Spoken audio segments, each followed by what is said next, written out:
Harlem this morning, and he's talking about street art. Let's go to him. Yeah, James, we're here. You probably you've seen my friend Knight before from Art Forum magazine. Knight, you are the executive publisher of Art Forum magazine. And today we're up in Harlem on 125th Street, and we're going to speak to some of the creator of these marvelous street paintings that are all up and down the block. Franco the Great. Now look, behind us is some of his recent work, but if you have a look across the road, can he swing around there on the other side of 125th Street?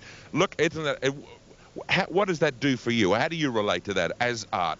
Well, what I like about it, Gordon, is that on his own, Franco's been working 12 years up and down 125th Street. The stores don't pay him for what he does. He does it out of love for what he's doing. He comes up every morning before the sun's up, paints the gates. When the shops are closed, his work is up. When the shops are up, his work is gone, and he does it for his own love of it, and that's fantastic. He's a Puerto Rican-born artist that's been here since 1958.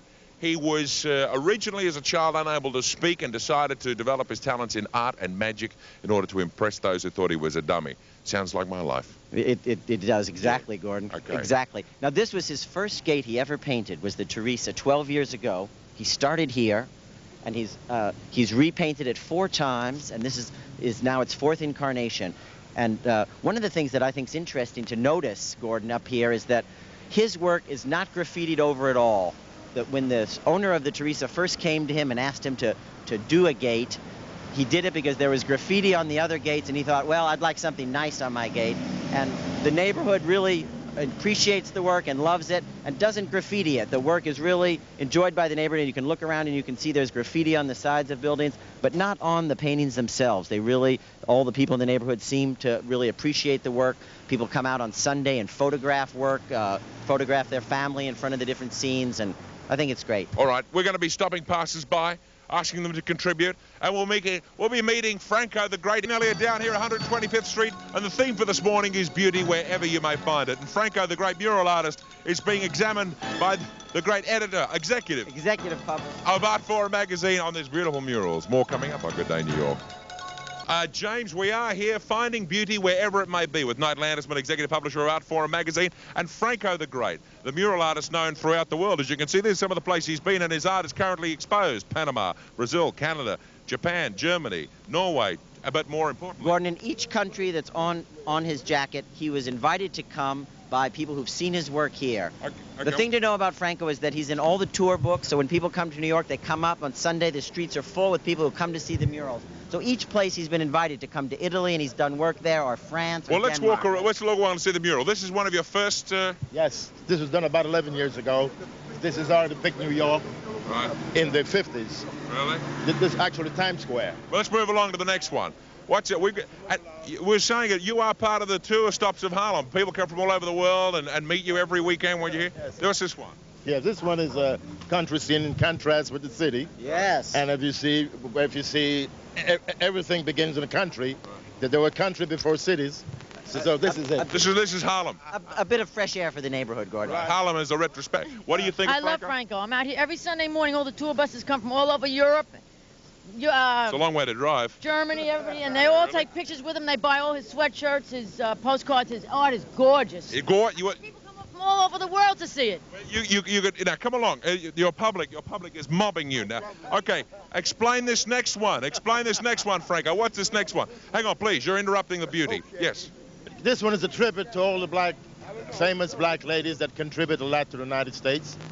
And there's so many, but I only could put a few. Okay. We have a child here. This is Clara, and I asked you before which was your favorite on the block, and this was your favorite, wasn't it, Clara? Yeah, because all the women are beautiful. They are, and you caught it. You did a wonderful likeness of each one. Fantastic. Each one looks exactly how they would look. And we've got to thank Lane Bryant. What is it, a shoe store? No, this is a ladies' dress store. Ladies' dress store, Lane Bryant. But these people let you use your awnings. Let's move along. Okay, what's this next one? This is... What my idea was to put they're the pioneers of the shoes, and created something, from a way back Western scene. Right. Okay, now is this your favorite, Eddie? Gordon, this Yes. is Eddie. Hi, Eddie.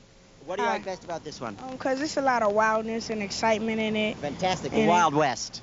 Great, let's get a good view for our home audience. Eddie, isn't it amazing? You are eliciting responses about the appreciation of art from just everyone you meet. Everyone on the street seems to love the work, Gordon, and that's what's great about it. All right, here's what. Now let's move along to the next one. This is the Woolworths. Yes, this one's a little bit political, but I had something to say, and I'm very glad that I said it.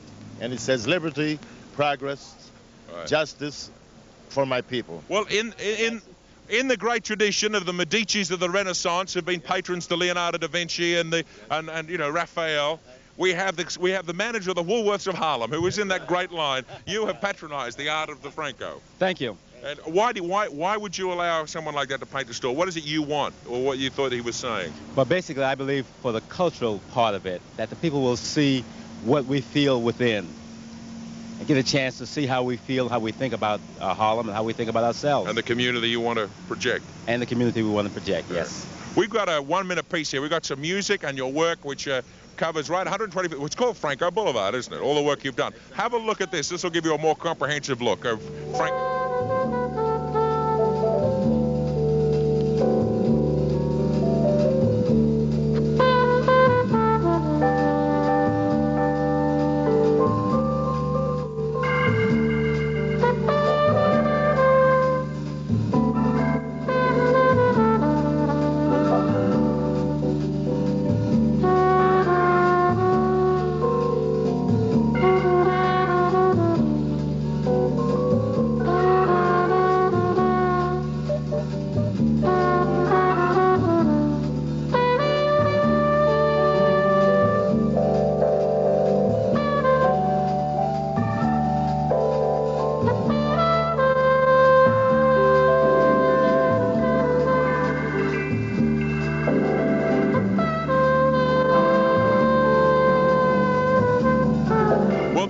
This is one of Franco's, but come on in, Kenny, have a look at this. Why is this so important to you? Because it says so much harmony among the races, which I think we need harmony in New York. And this piece for many years, hang on, you just been a favorite of mine, where you have a black kid, a white kid, an oriental kid. And it projects the harmony in which I'm wishing to project in New York. Do you know that more people see your art than probably go into the Metropolitan Museum every year? I believe so. It really is. And that's on this piece, Gordon, Franco wanted to make a stamp, which would be a beautiful stamp. He's trying to get it. That's right, from the United Nations and also from Mayor Dinkins.